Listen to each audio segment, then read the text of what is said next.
Hello there, everybody, and welcome to God Culture. Game of Thrones is good. Our recap of all the seasons of Game of Thrones leading into the brand new season dropping on April the 14th/15th. See, I can remember now. In this show, a podcast of sorts, we're going back through each individual season of Game of Thrones, and this is season number 3, or as I'm dubbing it now, the first really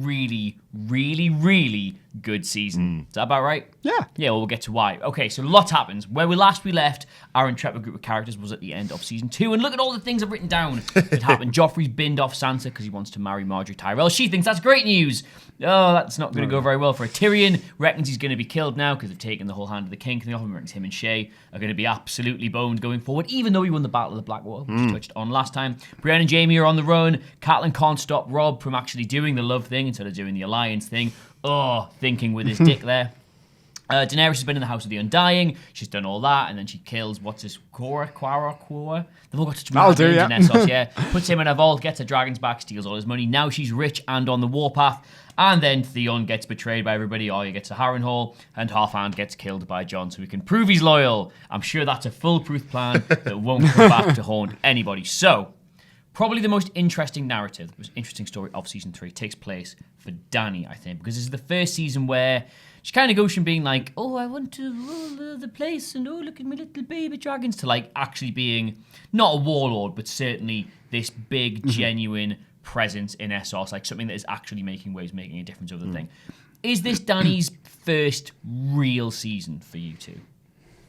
Certainly where she, like you say, she establishes herself from this would be nice, this is what we want to do, to, oh, she should be considered a legitimate threat to the viewer. Well, one thing I wanted to ask you about, James, before we really start getting into this is, right at the beginning of season 3, we have the arrival of Sir Barristan Selmy, who saves Dany from the warlock warlocks and the little... Never mentioned again. Why is that never followed up on? Is that followed up on in the books, or...? No, it's just dropping it. Okay. Because I've completely... Rewatching it, I went, oh yeah, and then went... That's it. Yeah. One attempt. Barristan Selmy stabs the thing, and she jumps into the sea, and then that's it. There's a little bit more in the books where some of the warlocks get kidnapped by one of the Greyjoys, and it kind of all connects a bit more, but it's still not really followed up on. I don't think that's going to come back. Probably not. There's only 6 episodes left. Yeah, it's not really. We ain't got time. If it's the finale and Dany's on the throne, and then a war just. Getcha! Well, this is sort of the season where Dany, as like her presence on the show, becomes really recognisable for the first time. Because obviously Jorah's been there for the whole time, but now, as you say, Barristan Selmy arrives, swears allegiance to her after they bin him off in King's Landing, which is a great scene actually. I know that's back in season 2, but where he throws his sword at the floor and says, "Add it to the others." Oh, that was genuinely a really good scene. That slips his armor off, blah blah blah, etc. But she also, this is where she gets her Unsullied. She has all this money that she's taken, and she agrees to buy all 8,000 of the Unsullied. That's her buying herself this army, and she agrees to do it for the cost of 1 dragon. Or she also gets Missandei in the bargain as well. But this is also where she meets Naharis and Grey Worm. Yeah. So, as introductions go, because obviously they did recast him, which was a bit weird. Yeah. You're good on this. Why did they have to recast him? Is it because your man was in Deadpool or because he was too handsome. Maybe. I think they just said scheduling conflicts. Oh my god, it is! Yeah, I realised that second time. Yeah. Ed Skrein? Jesus! God, it is! You're okay, mate. No, I'm going to need a minute, but do carry on. Why did they recast him? I think they just had scheduling conflicts, but I guess it wasn't Wow. quite working out, maybe. I think he's much better. Which one? The current one. I didn't really buy the other dude as like a master assassin. He was just like... I certainly didn't buy his hair. Yeah, he was I know. gratuitously handsome. He looked like a dick to me. I quite like him in terms of like, he's a bit weirder. Like he's a bit more out there. Whereas the other one's very normal. He feels like he's very well travelled. Like he picked up lots of things. He knows lots of things. Like he would be like very useful person to have at your side rather than just, hello, I have huge deltoids and a sword, but I won't kill you, hot babe. It's kind of a weird narrative to go down. Like he kills his pals and then refuses to kill her. I never really totally got that. Like, is that better explained in the books? Why he just suddenly swears allegiance to her instead of the second son? Well, he likes her.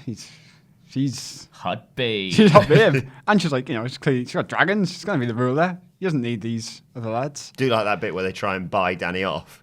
And then she goes, no, I'm still going to let all the slaves go, or I'm going to still come in and kill you. And they try to take the gold back, and she goes, no, I'll be keeping the gold as well. Don't you worry about that. The dragon just goes, no, that's mine. That scene where she goes to buy the Unsullied, gives them the dragon, turns out she actually can't speak the language the whole time, and she orders the Unsullied to kill their masters and follow her freely. Is that, looking back, if you look back through Dany's story, is that like the turning point where she goes from like aspirational, wanting to do all this, to someone who genuinely can command people and genuinely can go and change the world? Yeah, I think so. I think for me that's still Dany's best moment. Just that moment where she says Dracarys. Yes, best Dracarys of the show. You know, because you have her like coming out of the fire pit in season 1 with the dragons, but that's like she's gone in there, but she doesn't know what's going to happen. It's all just wrapped up in magic. The House of the Undying's all prophecy. This is just her choice. This is her really taking agency of her storyline for probably the first time, really. What about Grey Worm? Because this is what if you'd asked me, going to my head before we started recapping all this, when was Grey Worm introduced? I would have been like season 5-ish or something like that. I honestly couldn't believe that he was brought back in pretty much from the episode immediately after. Yeah. She gets the Unsullied. How's his narrative been for you? It feels very steady to me. Yeah, it's certainly. James and I have been rewatching, the more latest seasons, and yeah, it is a weird sort of progression you see. But he ascends to this position of power within the Unsullied in season 3 because they have to assign someone to take charge of them. And yeah, he just sort of takes on the mantle, and we see him develop going on from there. Can we mention the bit that I'd forgotten about from season 3 where one of the Unsullied gets their nipple chopped off? Yes. Because one of the most harrowing experiences of the entire show for me, that. Really? Chops his nipple off. That's not right. But of all the other things I was that going to say happen, one of the most. Don't get me wrong. It's certainly one of the most He gets his harrowing. nipple chopped up. But Theon loses his... yeah, careful. We'll get to that. Well, yeah, all that. Granted, all that, but this is so casual. All the other stuff is like, oh, okay, fair enough. This is what happens in war and stuff. This is, oh, do you want to buy these guys? They're pretty hard. Cuts a nipple off. Aye, but it's just a nipple, innit? I will Oh, do you want me to cut your nipple? I will say, I'm with Wilbourn. I've got sensitive nipples. To the extent that it is one of the most harrowing nipple-based scenes in the entire film. Yeah, Of which you yeah. could do a compelling top 5, but I mean, There's a wouldn't list. Wouldn't even be in the top 5 most harrowing scenes of this season. No, in non-war, I think, outside of war, and this is just showcase. Outside of war, it's all Game of war. Thrones, mate. Nothing's outside of war. This is unnecessary nipple pain. I'm not happy about it. Any closing statement you want to make on the nipple scene? Don't touch my nipples. Great, and I think we'll Touch agree his with that. nipple. I don't want to get too bogged down in the whole Yeah, that Dany was thing. coming as well. The whole bogged down the whole Dany thing, but Yeah. the season ends with her attacking Yunkai. She kind of does it the clever way. She sends them in and Yeah. welcome in to kill all the slaves, blah, blah, blah. Now, it was received as slightly problematic, this closing scene, wasn't it? Where they welcome her as their mother. The Misa scene. Oh, Yes. Should we touch on that slightly? I mean... Should we just it's- explain, first of all, why people found it a bit... ugh? It's tricky because the imagery is this white person being held up by all these people of colour. Yep. And I can kind of see why they did it because that is kind of what happens, basically. Yeah, it's what happens in the book, sure. It's difficult to get around it. But yeah, I can see why people thought it doesn't look great. The optics aren't... Do you know the image specifically Excellent. we're talking about? I think so, Where she's yeah. crowd surfing Yeah, across all sure. the freed slaves. And they're all white savior, aren't they? Thank God Yeah. a white person has come and fixed everything. And it's just... I remember watching it. I did miss, because with catching up on it all, I'd missed the controversy at the time because I didn't really watch the show. And I even remember when I had that on, I just stopped and went, oh, I don't this know about that. okay? I mean, sure, she's not... Yep, I guess, it's logical in terms of the Yeah. story, but it's not real. You could have written that any way you could wanted have, to. yeah. It doesn't look great. But they get away with it. They did get away with it to an extent. So So- that is Dany's story. As Dany's seasons go, you said that's her greatest moment, that Dracarys thing. I think so, yeah. I'd agree. Yeah, I think she's got Dracarys in season 2 is obviously great because it's the first time you see them shoot fire. But this one is like you said there in terms of the overarching story of Dany. It's her finally seizing control. You think because at the time you're thinking she's surrendering one of her 3 biggest assets, the 3 dragons. But then you realise, oh no, she's worked this out in her head that she can. The moment she gets the whip, everything can change. And Yeah. the dragons are never going to go with someone else. Is this her best season? Maybe. I think this and season 4, like the whole, because obviously it's really one storyline across the 2 seasons. I think it's the ones where she's really doing something. There's a lot of like action to our storylines in this one. She's not sitting around waiting for things to happen or just Or wandering reacting to through stuff the happening desert. to her. She's going and just freeing all these cities, and she's got real purpose. I think you probably said it best that this is where she gets agency in her own storyline rather than just like having her own storyline. Yeah, I think it's probably, I don't know. I'll change my mind as soon as I've recapped a couple of the other seasons, but it does definitely feel like this is the Dany season to me. Yeah, I was rewatching season 5, for example. The problem you have there is she's having to deal with a lot of problems. This, she's just coming up. She just goes, right, we're going to go here. We're going to get the Unsullied, then we're going to go here and take over. I think it's certainly a faster progression rather than thinking about, these things that happen to her and she's relying on going to these other cities. She's got planned out where she's going to go next. It's just the next few seasons she encounters, let's just say, a few problems. Well, speaking of a few problems, there's a seamless link for you. Jon Snow has a few problems north of the wall. In fact, I'm actually going to bundle in the whole north of the wall as well as just being Jon. So Jon finally meets Mance Rayder. His good old pal Halfhand says, kill me and they'll all trust you. So he kills him. None of them still really trust him. He meets Mance Rayder. He swears loyalty, blah, blah, blah. Mance tells him he needs him to attack the wall because of what happened. They were all weakened at the... That's kind of the thrust of it, isn't it? Like the Night's Watch were weakened, but they got killed by all the White Walkers. He wants them to attack now. Yeah. So Jon's still going through this whole story, trying to get the wildlings to trust him so he can infiltrate them, etc., etc. Ygritte's there. He finally gets his hole, and they go on a little adventure. And Tormund's there. And we meet Tormund for the first time. But also north of the wall is Sam's story, because this is where he meets Gilly. This is where they find out about Craster's Keep. This is where they run off together. And most importantly, this is where we see the first person in the entire show kill a White Walker. So now he doesn't get a lot of screen time, Sam, in this. They don't really dedicate a lot of time to it, but the importance of that story feels huge to me. Yeah, I think because in the first 2 seasons, you have the opening moment of season 1 and then the closing moment of season 2, this threat of the other kind of thing coming down. You don't know what it is, but they look unstoppable. You're like, how can they deal with this? These guys just laying waste to everything. And then Sam, who is the opposite of a great warrior, kills one. And you're like, whoa. Like, that's genuinely one of my favourite moments in the entire show. That because I had absolutely... I was like, well, he's dead. And the show's conditioned you at that point to expect anybody who looks like they're going to die is almost definitely going to die. Yeah. There's very few last-minute miraculous saves for anybody in this show. Like, they killed Ned in season 1. There's going to be... No, he dies. Yeah. So here's Sam facing down a White Walker in the depths of a forest with only a piece of glass he's found on the floor, and lo and behold, he actually managed to come. It's one of my favourite moments in the whole show. But given how understated this story is with Sam and with Gilly and everything, did it feel at the time when you watched it like it was going to be that important? No, I think at the time, certainly when the first time I watched it, I thought I didn't realise the magnitude of it all, but certainly having watched that and then, as we mentioned, going on to watch more seasons, this is the catalyst for it all. This is the only way that they can defeat the White Walkers. So this should be their only plan for it in terms of, as you look forward in more seasons, the Dragon Glass is, if he hadn't done that, then how would they know to even take on an army of White Walkers? Now, this is the one only time I'll probably ever say this in any video, but it would have been useful to have Simon here because this is where Tormund is finally introduced as a character. He's another one who doesn't come in on this big, he doesn't feel like a huge character. I mean, physically imposing, yes, but he doesn't feel like a hugely important character, but yet has become a massive consistent in the show, has become one of the most important things they've had. Again, does he feel like the whole North of the Wall stuff to me feels really also happened in this season, and yet so much stuff that actually happens in it. Jon meeting Ygritte, Jon meeting Tormund, all that stuff is really important. Did you get the importance of Tormund when he first came in? I don't think you get the importance of Tormund, no, because you obviously don't know how long he's going to survive. I think there's parts where you could quite easily have Tormund killed off. I'm sorry, Simon. But in season 3, if Tormund had died, or in season 4, if Tormund had died, we wouldn't know where that storyline's going to go. No. And you'd be like, yeah, that makes sense. He's dead, he came in, yeah, whatever. So I don't think you really get a sense of his importance, even though he's a great character from the off. He comes in that scene, he's eating the chicken, Jon thinks he's Mance. He's top banter straight away. He is, but yeah, you don't know what he's going to go on to do.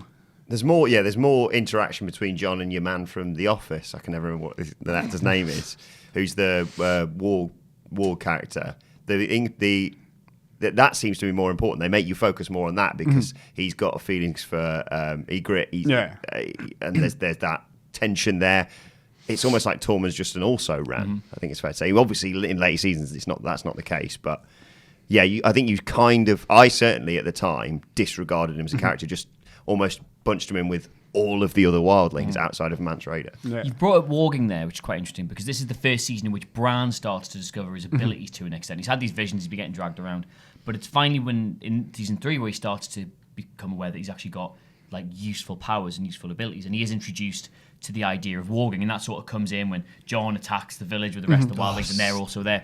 Really tense that. Yeah. We genuinely could do an entire video on all the times the Stark children They're so close. nearly ran into each other at some point. Yeah, well, it happens more than once in this season, of course. Again, that is another thing. Did it feel like that was going to be... I'm not going to go so far as to say warging's like it's going to save the world or anything like that, but Bran's importance as a character as the Three-Eyed Raven is certainly going to be huge going into the end game of all of this. Again, there's so much happens in season 3. I'd completely glossed over the warging and all of Bran's powers. Did you get a sort of a sense of how important they were going to be in season 3?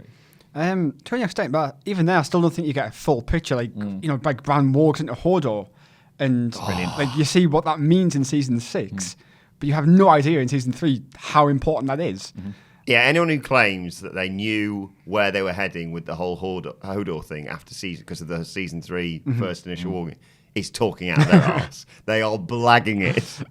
There's no one who could have seen that one coming in terms of how it works and control, etc., etc. But I think you do suddenly think, this could be quite a relatively important thing because of certainly the two, Jojen and Mira. Yeah. The fact that their sole quest has been to find Bran. You suddenly think, maybe this is going to be quite important in the long game. Do you think, from a storytelling perspective, they did it right? Because season 3 is only based on the first half of A Storm of Swords, isn't it? Which means, obviously, a book is... I know the Game of Thrones books obviously have loads of long-running narratives, but still, within the context of a book, you do have to pay off some of the things you tease at the start. Whereas if you're only doing the first half of the book, do you think they did enough to sort of... I mean, you know better than us because you've read the books. No, I think they did, yeah, because I think like this kind of natural end point almost where you can say, like that's a good point to finish the season, and then nicely pick it up again, and then obviously they let them go for season 5. But I think it works largely across the whole thing. Yeah, words. It's obviously quite difficult because you've got things that will come at the end of the book which need to matter more. But I think it's when you've got a TV show, you can just basically tease a lot of things for most of the episodes, and then as long as you have a big satisfying set piece. Maybe satisfying is not the word to use, and again we'll get onto that in a minute. You kind of can get away with it to an extent because it still feels like something's been built up. I'll admit, when I watched season 3 the first time, I felt for the first time like this is a really big story now. I can see how all these pieces are totally separate but can start to fit in together. I do get that, but at the same time I remember thinking like, just want somebody from there to fight somebody from there for a bit, because it still felt like I was watching a lot of different stories, which as yet weren't crossing over. Yeah, I assumed with the whole bit with obviously Jon and Bran, I thought, that's going to be nice, right? They're going to meet up and then we can move on from there. Not they're just going to cross paths and then, bloody hell, I've got to keep up with even more different stories. But yeah, it does slowly start becoming less about here's a new character, here's a new thing, and finally start getting back into now. I mean, it's still a fair few seasons off before everyone coming together for a big thing, but yeah, it felt like they were turning the corner of there's not many newer characters that we need to introduce before we can start. There's virtually no new characters introduced in this season. I mean, we've already talked about Grey Worm and everybody who comes with the Unsullied, but beyond that, there's no real major characters who appear for the first time this season. So, I suppose like Tormund, Mance Rayder. But in terms of Mance Rayder and everyone's best pal, the Reed, Jojen and Mira, certainly one of them, you think, well, they're not long for this world. So, yeah, I agree. I think certainly after this season, there's not many other people that they're going to bring in aside from that is going to dramatically change things. Well, speaking of dramatically changing things, we're going to have to do it now because Rob's story's next. And from recapping this, I thought Rob was bloody brilliant in season 2. I think I said he was my MVP, or one of us did, certainly. He makes everything right. He comes out to be a great man, a great leader, a great warrior, a great general. He's the king in the north. He's done everything right. He makes a long series of really dumb-headed decisions in this show. He ignores his mother's advice. Is he going to anger everybody? Does it anyway. He are we swearing on this one? He annoys the Karstark, something rotten. That alliance starts falling apart. He goes to the funeral when he shouldn't. And then he goes, I'll trust the phrase, we'll get an alliance there. He kind of brings it all on himself a bit in season 3, doesn't he? To a degree, yeah, he does.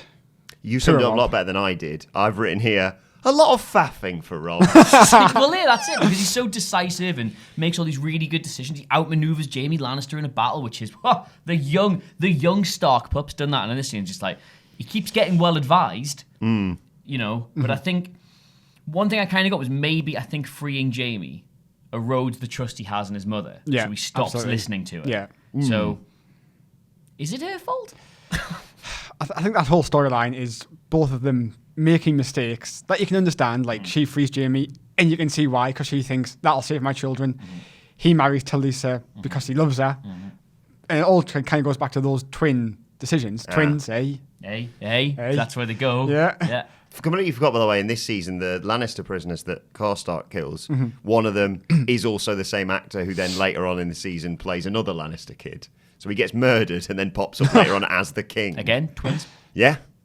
Is that, they're the twins, or are they just played by two? If I was writing the show and I'd accidentally done that, that would absolutely be the line I went down. Yeah, twins. But yeah, I just, like you say, this we all get this. You watch Game of Thrones, and these tiny decisions get made, and especially on a second watch, you go, no, don't do it, and then it's the point with Rob in this season where he's talking about attacking Casterly Rock, and that's when he decides to bring the phrase in. Yeah. And he's like, no, don't do it. You don't need it. I do that. He's looking at the map, isn't he? He's like, if I do that, then get the phrase involved.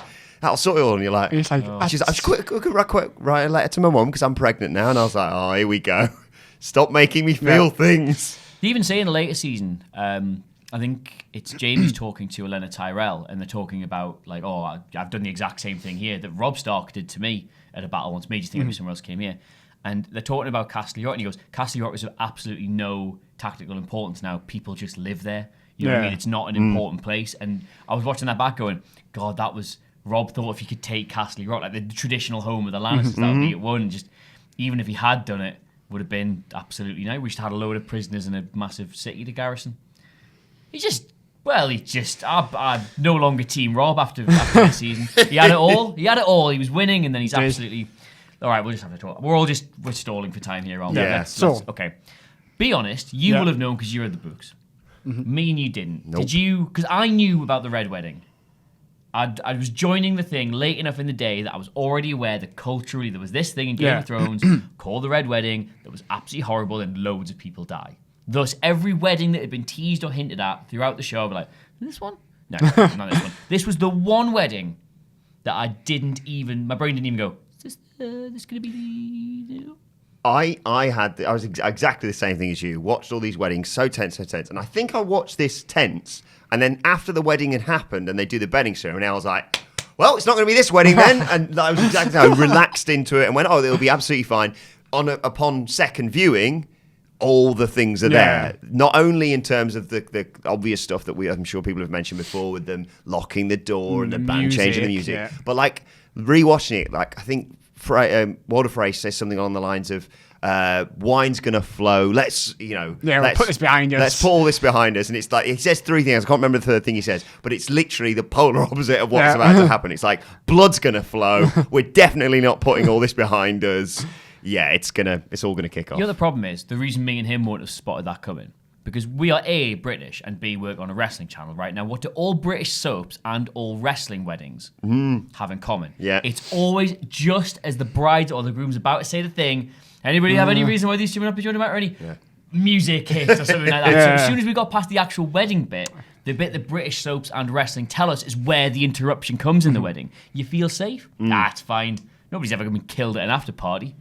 Until now. Until Hollywood in the 70s. But that's another story entirely. I've told you this. When I was catching up, I used to watch it on an evening, and it got to... It was like 11:30 or 20 past 11. The time I wanted to go to bed, right? And I was on episode 8. Right. And I was like, you know what? I'm not tired, and it's only going to take us a little bit. I'll only be a little bit tired in the morning. 45 minutes. What's the worst thing? And I remember thinking, you haven't got much spare time tomorrow, so it'd be better if you finish the season. If you have one more episode tonight, you can finish the season tomorrow, and then you can get back onto pestering James to lend you the DVDs for season 4 when you get in on Monday. Good thinking, Adam. I put one more on then. And I watched it. It's quite good, this. And it was before I even had it in my head that episode 9 was where stuff happened, because I'd only seen 2 of them up until this point. And I was like, yeah, oh, wedding, yeah, good, yeah, oh, yeah, good, yeah, nice little, yeah, quite relaxing, this one, quite good, yeah. Let's see, why would you wear armour? God, I know it's a war and, oh, no. Nah, door shut. Door shut. No, I'm not ready for this. And my brain started going, do a quick head count. Catelyn Stark, Robb Stark, think about every character you don't want to be brutally murdered now, but who coincidentally you also don't know for a fact are in any later seasons. So yeah, that was me, and I sat there. It must have been about midnight, bang on by the time it happened, watching it through my hands. Like, this is just too much. And he starts stabbing this baby. First death, shivering her in the stomach. It's not. Yeah, it's not overly pleasant. And we could talk for ages about what that scene means for the show, but everybody's talked about that a million times. What do you think that scene means for TV? Because that really felt like it was the point where, like, you've not seen anything like this. You've seen fantasy stuff, you've seen political stuff, war stuff with overlapping stories. All the raw ingredients are there. It wasn't doing anything. It wasn't reinventing the wheel, Game of Thrones. But I remember thinking after that, I was like, I have never seen that in a TV show. I've never seen anything like that in a TV show. Ergo, I have never seen a show like this. Was it a defining moment for Game of Thrones as a cultural phenomenon? Yeah, I think so. I think especially because you have like all those videos on YouTube, like all the reaction videos that came out after it, like it was everywhere. Like before that, like people were watching Game of Thrones. It was big, it was popular, but it wasn't like this thing. It made everyone sit up and take note. What was it like at the day after? Because obviously we watched it at a later date. What was it like? Tell you what the day after was like for me. I come in here and just was like a bit trembly, and everyone was like, "You all right?" I was like, a bit jumpy. It's like, I've just got a red wedding, and everyone was like, "Oh." Yeah. What was that like at the time? Well, yeah, there's that thing of like those reaction videos, and like, everyone's just like in this state of shock because it's like, what has happened? Like, Where do you go from here? Like, almost. Is this the story done? Like, surely Robb was the king, and there's like this disbelief and horror because it's so well done. Like it's just this visceral reaction you have to it, and like when they put like poor Grey Wind. I've met that dog. Right. Yeah. He's all right though. Dog, he's all right now. And another case here of he got better. He grew his back. Stories almost crossing paths again because obviously Arya and the Hound are trying to sneak into there. He's gone there for that exact reason, and they turn up to see all the guards outside getting butchered, and then obviously the Hound has to carry her off because she wants to try and get in and see it, but it's.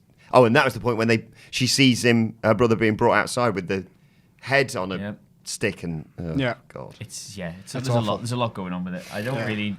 I mean, there's not really much more we can say about the Red Wedding that hasn't been said a million times, but I will say that TV shows tend to get popular. There's always, the season where it comes back after the season break, and it's now way more popular than it was at the start, and it becomes a different show. Yeah.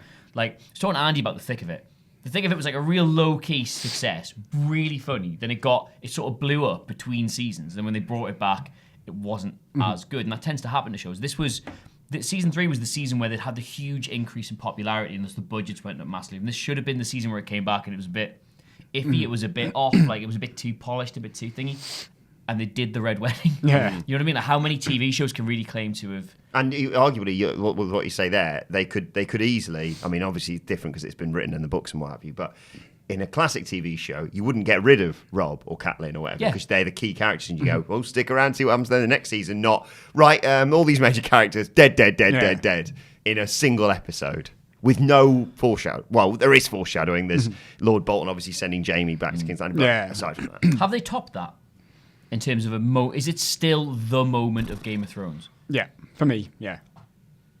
I can't think of there's slight wins for us that come in later seasons, but in terms of like you say, affecting your mood for such a long period of time, I was shocked when Ned died, but that's one death. This is not only the key characters, but the driving force behind our story of Robb and Robb's army. All right, maybe they've lost some people along the way, but this is going to build and build and build to Robb's army versus the Lannister army. And then that's done in the space of, 20 minutes? Yep. Speaking of done in the space of 20 minutes, we've done all this in the space of 20 minutes. We're going to try and wrap the rest of it up.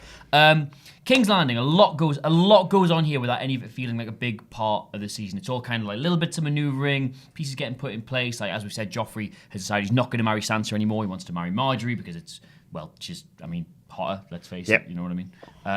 No arguments from me. Why not? Got a big thing for Natalie Dormer. Really? Yeah. I she had an undercut, so that's pretty much just that's me baited in. Anyway, so she thinks Sansa's like, oh, this is going to be brilliant. I'm free of this horrible wicked man. I'm gonna marry. I'm gonna go and I'm gonna go and marry this dreamy prince instead. And then Tywin just basically just takes a great big crap on everything from a height. He decides that Cersei is gonna marry Lorsa. He decides that Tyrion's going to marry Sansa, and he makes them do all this for the family, and he talks them all down. And when I was going back through this, really quiet season for Cersei. Very because Jaime's not there, so they can't do that kind of sparring thing. She's kind of very much takes a backseat now Tywin's back. She's just very much a quite concerned mother. Yeah, it's the first time you really see her as just solely as a mother character, and she's just not losing power, but she's surrendering power, like you say. And he's enjoying the misfortune of Tyrion until it is then brought upon her. Misfortune as well. Yeah, don't know what you're laughing at. You're gonna have to marry Sir Lawrence. That's a quote pillow biter, as Olenna Tyrell calls him. Classic. Yep. Good throwback. Love Olenna Tyrell. Probably one of my favourite characters in this. She has a good season here. Again, without all the King's Landing stuff, doesn't feel monumental or big. It doesn't because there's nothing. There's not any one individual. Well. There's something I can't believe he hasn't brought up, which is Pod. Come on, man. I forgot about that. Yeah, for me, he's been in it from the beginning in my heart. But yeah, Pod. This is his magic. His magic dick. His magic dick moment. Do you know what? There's so much to go through. I've even got like a big rundown of all the random stuff that happens. I haven't even got Pod in this. Just love it. There's just that much else to go. If you want, the floor's yours for a minute. If you want to talk about Pod, I just think he's prior to this, he isn't a low-key character. He effectively saves Tyrion. Seriously, he's just a hero, isn't he? He's a hero. But then this, I just love it because it's such a weird nothing story of just like you think, oh, well done. Here's a reward for your saving Tyrion at the Battle of Blackwater. Oh, thank you very much. Okay, and you just think, well, that's a nice little gesture. Anyway, on with the story. Back he comes, plonks the money back on the desk.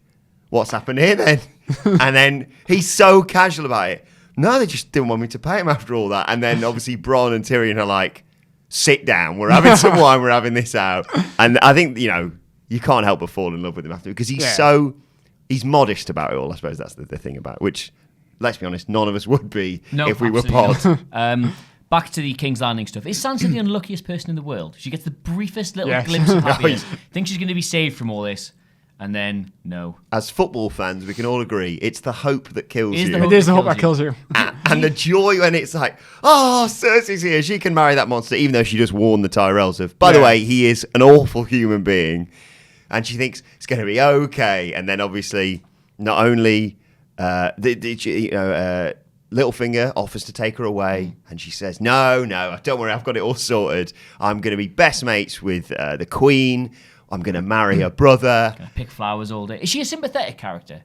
Because she is presented as simultaneously very unfortunate, but also absolutely pathetic. Who Sansa? Yes. Only in later seasons does this inform her character. At the time, it does feel like she's just wandering from disappointment to disappointment with no redeeming ability, even about how she can possibly. She just sort of has to take it all. Yeah. I was saying before, this does feel like very much one of Tywin's big seasons. He pretty much takes control of like King's Landing, and despite not being the king, he's effectively puppeting Joffrey. One scene in this, which in hindsight feels like a really weird character moment, very out of step with how good he is. Just the dragons. Yeah, Joffrey approaches him and says, "What's all this about there being a Lannister girl with 3 dragons overseas?" And he's like, What are you coming to me with this for? Like, it's not a thing at all. Dragons are absolutely nothing, and she's just one puny girl on the other side of the world. They've got nothing to worry about whatsoever. And Joffrey's like, well, no, what if the dragons get big? What if she comes over here with loads of dragons? And Tywin's just so dismissive of it. Is there more to that than I'm reading into it? Because it just feels like a really incongruous character misstep for me. I think it's... I've got no idea what incongruous means, by the way. What, sounds good. Is it good? Yeah. I mean, inconsistent, I think, is what I meant. Yeah. We'll go with that. I think it shows, like, kind of the whole approach that everyone in Westeros has to the idea of dragons, because dragons have been dead for so long. Mm-hmm. He tells the story, doesn't he, about the big heads? Yeah, and that's it. Size of a carriage. Like, no one can possibly believe that these dragons are real or that they're going to be a threat. It's like this whole other thing, and I think that kind of plays out across Dany's arc, really. And certainly almost every leader's arc, every dominant character's arc, they make one big mistake. Yeah. As we mentioned there with Rob. His was not locking the door when he went for it. Not this. Yes, indeed. But the dismissal of that, and obviously later on going forward with Joffrey, the feeling, the sense of that he's just untouchable, that definitely comes back to bite him on the arse in later seasons. Yeah, because he's got his bow out. We're short of time, so we're going to quickly go through some of the other things that are going on this season, get your brief thoughts on them, whether or not they worked as stories, whether or not you enjoyed them, what your best memories were of them. This is a hospital pass of presenting podcast techniques, but you're just going to have to take it. Arya, Hot Pie, and Gendry meet the Brotherhood. Oh, I really liked them. I really liked it. And obviously you have the fight with Beric and Thoros bringing him back from the dead and the sword being on fire. I loved everything about that. There's so much in this season. I haven't mentioned the fact that, he gets cut in half down the face and then comes back to life because the Lord of Light and Dennis Pennis, your spiritual king, decided that's what they want. Arya then gets away with the Hound. Well, she escapes and then he captures her, so it's the start of the whole Arya and the Hound story. It's not as good here as it is. Obviously, the Arya and the Hound story is like one of the best narratives. Yeah. Is it as good in 3? Not quite, but it's building. Yeah. It's established, isn't it? Yeah. Brienne and Jaime finally make it back to King's Landing, and we get what I'm pretty sure is your favourite scene in the whole season. Jaime in the bath. Yeah. Talking about. I wish this wasn't brief thoughts because I know, but I'll do a whole podcast on that scene, that episode actually. Well, go on. Why is that scene so good? The floor is yours. I'll give you a minute. Go on. Okay. I think it's because that's the first scene, because Jaime's lost his hand by that point, but he's still a bad guy, really. But we're starting to feel sorry for him. And that's the scene where you really understand his character. And that character is so great in Game of Thrones because it shows how grey everyone is. And you think he's this villain, you think he's this awful person who killed his king and betrayed the person he was just wanting to protect. And no, he did it to save everybody, and yet he's still the bad guy. Oh, in season 1, he's this so smarmy, tragic. awful, like stereotypical, like silver-spooned prince who's quite good with a sword, who is fighting the noble Ned Stark and is banging his own sister. Like, there's no redeemable qualities about him whatsoever. But then you get this, and you're like, oh my god, like. But it's not even incongruous, is it? Like, it fits with. Still don't know what that means. Like, it's not like they just ripped up the character and like, because it would have been jarring to be like, that's not what Jaime did. But it still fits with it so perfectly. Yeah. And they've built to that. We were chatting about this before we came in here. Gets his hand bloody cut off. His hand. That came out of. Talk about the Red Wedding. That just comes out of nowhere. Obviously, they meet Locke, and you think, "Oh, here we bloody go." Lannisters yet again getting their own way, and then you realise, "Oh no, Locke's not working for him." And then obviously they go off to rape Brienne, and that's another part of Jaime's character. Of he explains about the sapphires to convince Locke not to do that to her, and then gets his hand chopped off, and then obviously the bath scene, and then he leaves. He goes to King's Landing, and then forces his army to go back for her, where she's fighting a bear. Yeah. With a wooden sword, I think, isn't it? Yeah. Yeah, not fair, that. Bear was a Bear in the Maiden Fair. Yeah. A team name that certainly doesn't haunt you from a quiz once hosted on the What Culture main channel. Dig that one out if you've got 5 minutes. We also have the Theon and Reek stuff happens in this season. Yeah. Like, there's so much to go through in season 3. Like, Theon is men betray him when they're trying to convince him to defend Winterfell. They sell him out to the Boltons. He finds himself getting tortured. Then this stranger comes to rescue him and lets him go, and then just hunts him for sport, drags him back, and cuts his dick off. It's horrible, isn't it? It is absolutely. But I mean, not as bad as like losing a nipple. But obviously, yeah. Yeah, that's there's different levels. Yeah. No, also the Theon dick cut off stuff. I was talking about it with some friends over the weekend, and. It's not just the fact he gets. What? Yeah. Yeah. Hey lads, remember that time? Because a friend of mine is just watching Game of Thrones for the first time. A friend of mine has just had his dick cut. And he said, that Bolton lad's not very nice, is he? And I went, you haven't even scratched the surface yet of Ramsay. Yeah. I know Joffrey hasn't got much longer to go in the show, but obviously he was sort of established as the purest, just unredeemable evil in season 3. I mean, the stuff we haven't even gone into this. He starts shoot people with bow and arrows and whatnot. The way he wants to talk, he tells he wants Robb Stark's head to serve to Sansa. Is there any possibility whatsoever that Ramsay comes in at a higher level of dickheadness than Joffrey was ever on? Or is Joffrey still... No, I think Ramsay beats him for me. I mean, not in this season, obviously. But eventually. I don't know if he comes in I think long-term Joffrey, Ramsay is. Yeah. But I mean, like in season 3, did you ever get the impression he would be the worst one. I think he had room to grow, certainly. But he doesn't feel as important to the plot at that stage, which is why it's maybe not as bad. Because But not only does he cut Theon's dick off, I hate to bring you back to this again, by the way. He cuts Theon's dick off just as he's about to get his end away. I forgot about that completely. I just thought he just lopped it off, not bring two girls in, blow a horn, and then go, right, now it's biggest, let's have it off. The way they presented it, I had no sympathy for Theon whatsoever. I was like, look, just run.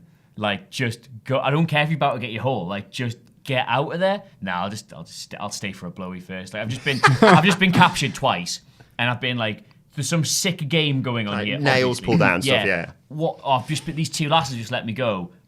Should I just run out of here? No. I think I'll squeeze her bum a bit first, and then. Love the way they do it, where it cuts back and he's eating a sausage. Genuinely. What this? No, pork sausage. Yeah.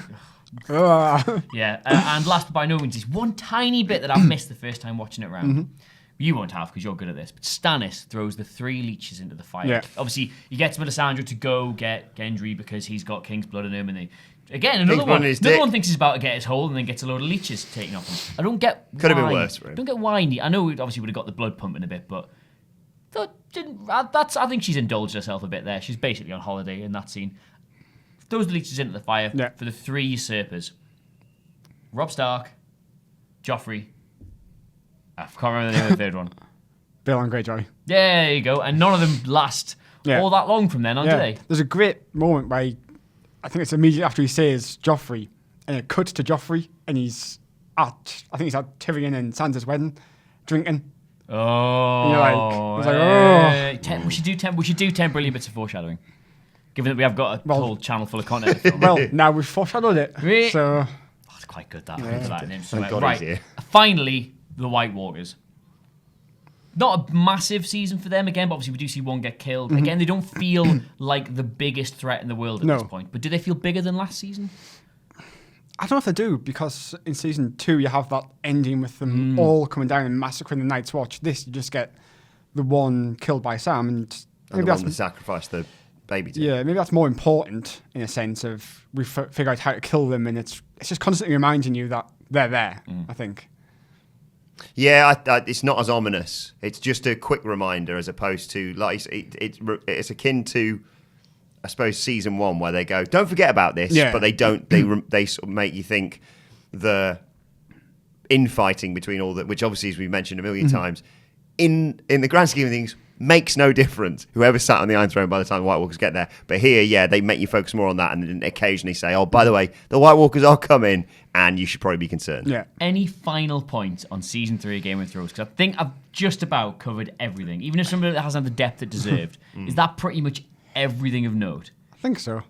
Ygritte being so good at shooting Jon, she doesn't kill him with 3 arrows. Nice. Ygritte and Jon's storyline, maybe we haven't touched on that enough, because I love their relationship. Go on, quickly, in closing, why is it so good?